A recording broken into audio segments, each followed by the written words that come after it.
So I would say when it comes to work-life balance, the thing that has made the biggest impact for me is just setting expectations. Um, you know, Part of this whole series is, one of the realities of it, I should say, in the context that's important is that I don't have a bunch of capital to spend. So when people ask these types of questions, a lot of times the, expert or the person giving the advice is just like, well, just offload or delegate to someone on your team or to some part-time admin. It's like, well, that requires money, right? So from the standpoint of like, you don't have extra capital to spend on that at this point, here's what you can do.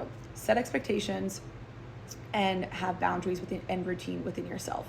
So setting expectations, it's just surrendering to the fact that you're not going to get it all done, and your customers and your team and your vendors and your family and friends just got to be on board with that, right? They got to know what they're signing up for.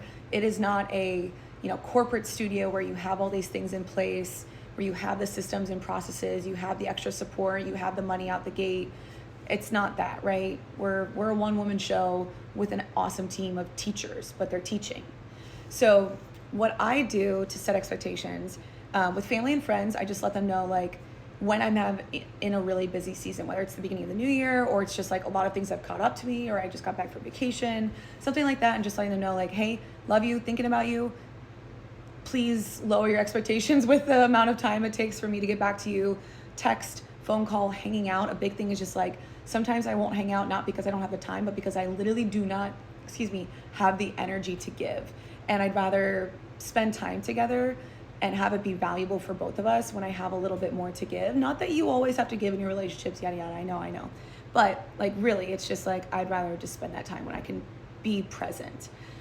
When it comes to my team, we all use the Telegram app, which just helps me to keep, and for them and myself, like all of our communication streamlined in one app. I let them know that it'll take about 48 hours, like up to 48 hours for me to get back to them. I'm not available on Saturdays and Sundays unless it is urgent.